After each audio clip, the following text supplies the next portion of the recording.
Hey guys, welcome back to another Meaningful Monday live stream. Even though it says chat with coaches right now, I want to change that out, but it's all good. Welcome back. Thank you guys for joining us. Hope you guys had a wonderful weekend and a great Father's Day for those of you who are fathers.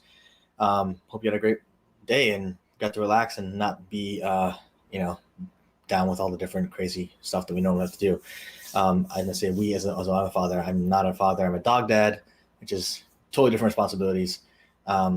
And I can't imagine what it's like being an actual dad. So anyway, today I want to talk about a really interesting topic that I think is pretty powerful and tends to be overlooked as we go through life. And that's the power of why, asking the question why. A lot of times we grow up with these in the cultures, I know I did, where asking why is not necessarily encouraged. If anything, it's actually punished. It's looked down upon. It's like, oh, why are you questioning these things? This is just the way things are. And I have a funny story to illustrate this. So there's a guy who grew up in India in an ashram, which is, an area where the monks are, right? Monastery, if you will. And his dad was a religious guy, and he's a priest. And so he performed these different religious ceremonies. And the entire monastery would attend these ceremonies, and everyone had their own individual ceremonies. And every time this kid saw his dad doing these ceremonies, he'd see his dad takes this cat and puts it into a basket outside of the house. And so over and over again, every year, every time they do these different ceremonies, this dad takes this cat, puts it into a basket outside the house, and then does the religious ceremony. As soon as the ceremony is done, he takes the cat out of the basket and lets it run free. So this kid grows up and he moves to the United States, moves to New York. He gets an apartment and he starts doing his own, religious ceremonies. And every time he does a religious ceremony, he takes a cat, puts it in a basket and outside of his apartment. So his uncle comes to visit him one day and from India, and he comes and he's like, "Oh, uncle, I'm going to do this religious ceremony, and I'm going to do it exactly the way Dad did it." He's like, "Oh, great, that's awesome. Your dad was very traditional. I'd love to see it." So he gets everything ready, and he goes and finds a cat, puts it into a basket outside of his house. Uncle sees this and is like, "What the heck is this kid doing?" And lets it go forward. And then after the ceremony is done, he's like, "Hey, so I saw you put the cat in the basket and everything else was fine, but why'd you put the cat in the basket? You don't own a cat. That cat was just a neighborhood cat. Why'd you put it in the basket?"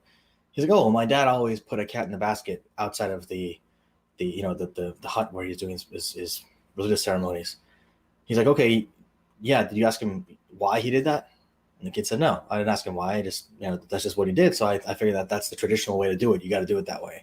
He said, "No, that's not the traditional way to do anything. That's actually the neighborhood cat that would always cause trouble in the religious ceremonies while we're doing stuff. And so to avoid him causing trouble in the middle of that religious ceremony, your dad would put him in a basket to keep him out of the way.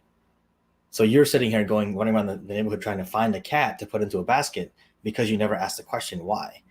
And that kind of blind following or blind faith or whatever you want to call it is pretty common a lot of time in our culture nowadays. We don't ask the question why. We just believe, or we just go with whatever we're told.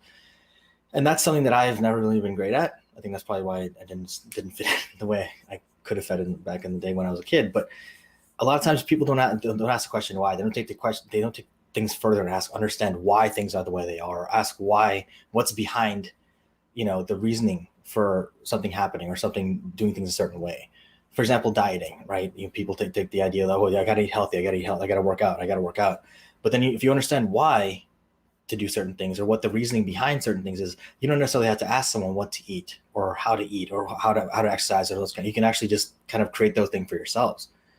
And that's just about behavior in general. If you don't understand the why underneath the behaviors, you're never going to understand the behaviors themselves or the benefits you can get out of them. And so I would encourage people to, whenever possible, ask why. Whether you're in a business, whether you're in a corporate environment, the underlying why would allow you to be able to create a better solution to a problem that you may not actually know exists. I know when I was working with my clients in IT consulting, before I became a coach, one of the first questions I asked is, why do you want a website? Why do you want this particular app developed? Or why do you want this quote unquote solution, this thing that you think is going to solve your problems? And a lot of times what the client thought they needed is not what they really needed. I had one client who thought she needed a website that had tons and tons of features. She basically wanted to recreate Amazon.com back then. But then that would have cost her probably $70,000. And when I drilled down and actually asked her what she wanted to do, she actually could have gotten away with spending maybe like $1,000, $1,500 on that website, but she didn't have that in mind. No one ever asked her why she wanted these things or why she thinks she needs those things. Ultimately, she thought that's what the industry required, that in order to accomplish her solution to her problem, accomplish her goal with her business, she had to get this insanely complicated, intricate website that would not have solved any real problems of hers. Maybe it would have solved a couple problems here and there, but the real solution to her problem was much, much simpler. And that's probably the case with life a lot of times. We look at things and we overcomplicate things, and we don't take the time to look at things from a different angle and like kind of shift our perspective a little bit to look at things a little differently.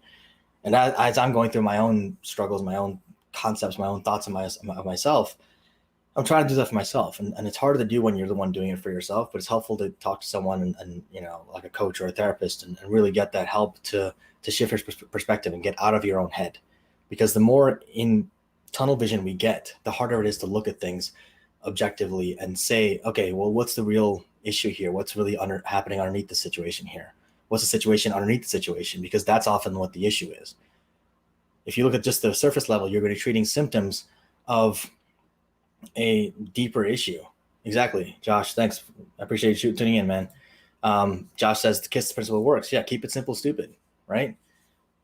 It really works, right? But at the same time, if you keep it too simple and keep it staying on the surface level, and you don't take that deeper dive and say, okay, you know what's actually happening underneath here, then you won't necessarily get a chance to really solve the real issue at heart, right? If you have a cough and you try to just treat the cough, what are you missing? What's underneath that cough, right? You could ultimately have COVID, you could have a flu, you could have just a regular cold, or you could just have a dry throat and need some water, right? Those are very different solutions to very different problems with very different solutions. And so if you don't take the time to take that next step deeper and say, okay, is this a recurring issue? Okay, now it's a recurring issue. Now what do I need to do with this? How do I figure this out? How do I take a step forward and understand what's underneath this? And how do I make sure this doesn't happen in the future? Those are the questions you want to start asking yourself, especially as a business owner. As a business owner, going into any kind of effort with your clients or with your audience or who you're targeting with your services or products, why would they want to use that? Why would they use you, right? Ask those questions. Those are uncomfortable questions sometimes because everyone says, I mean, let's be honest, no one's going to say, oh, I have the worst customer service ever, so obviously people want to hire me because I have the worst customer service, right? No one's going to say, oh, we respond in 7 weeks. We don't respond in 24 hours. Response time is really, really crappy, so people love working with us. Everyone says that. Everyone says our customer service is the best. We care about our clients. We are devoted to our clients' success, right? Also, everyone says like, oh, we're certified in X, Y, and Z. We have all these different people, all these different initials we have after our name. It's fantastic. Yeah, we are really, really qualified. What's the differentiating factor? What differentiates you from all the other 10,000 people out there saying the same thing? That's a question you got to ask them. Ask yourself, why do clients want to do business with you? Right? Why do people who come back to you and do business with you over and over again, why do people who care about you and your business care about you? Why do they come back to you? Why do they enjoy working with you? What can you do with them? What's your why, right? What differentiates you? Because your why is going to be different from someone else's why as to why you do business. And so clarify that for yourself. Take that time to understand your own why, because that's going to help you get through the difficult times that come in business. That's going to help you push through all the tough situations. Last year was a horrible year for a lot of small businesses, right? But if you take the time to understand why you're doing what you're doing, if you really had the value and the resolve behind you, and some of the industries got crushed. I mean, absolutely, this is not possible to survive in those kind of situations, depending on what kind of industry you're in. But there's some folks who just, the resolve was there. They, no matter what, they're going to make things work, and they're going to find a way to try to make things work, even if it was making a small pivot or a large pivot, and then coming back later on when things open back up, like right now. One of my friends in one of our referral circles, he had a restaurant, and that restaurant was completely demolished, right? He had restaurants and catering, and he just done. And so what he did, he pivoted and said, you know what, we're going to offer meals, a meal service, meal delivery service. So now if you want meals at home, you don't have to leave your house. We will deliver meals to your house, custom made meals or whatever the process was that he created for his own customers, for his own clients. And that actually, he ended up keeping himself afloat just based on that. So when you have that underlying why, when you understand what's going on for yourself and why you're doing what you're doing and what the value is, if you have that resolve within you, then you're going to ultimately figure things out. The how becomes irrelevant because you'll always find a new how, a new way to do things if you need to, if you care that much. But if the why is not there, the how becomes the biggest deal. And that's the one how doesn't work out. That's it. That's the end of the line for you. So take some time to think about and clarify your why, and that'll make all the difference in your life. So I also want to end the live stream today by talking about the winners for the competition sweepstakes we had. So I want to say congratulations to all the winners. There were 3 of them. And our grand prize winner was Mr. Ben Mouse. Congratulations. Your PS5 is on the way, sir. And then 2 second prize winners were Jacob Salazar and Justin Balog. I hope I pronounced that right. I apologize if I did not, but thank you guys for participating. Thank everyone for participating and supporting our small businesses. My brother and I are really, really thankful. Please do continue to follow us on YouTube, Twitter, Facebook, and Instagram if you don't already. It's Nyan Leadership on Instagram. Obviously, my YouTube channel is here, and my brother's Premier Wellness Associates. So we might do another giveaway later on this year. There's been a lot of interest for that, actually, and we were really happy with what turned out this time. So we'll see what happens. Please do like the video if you like the content. Hit the subscribe button. Share this if you think someone needs to hear this right now. And I'd love to create more content for you guys as we go. So let me know what you enjoyed, what you didn't enjoy, and I'm happy to create more as we go through this life and business together. So take care of yourself, stay safe, and have an amazing week.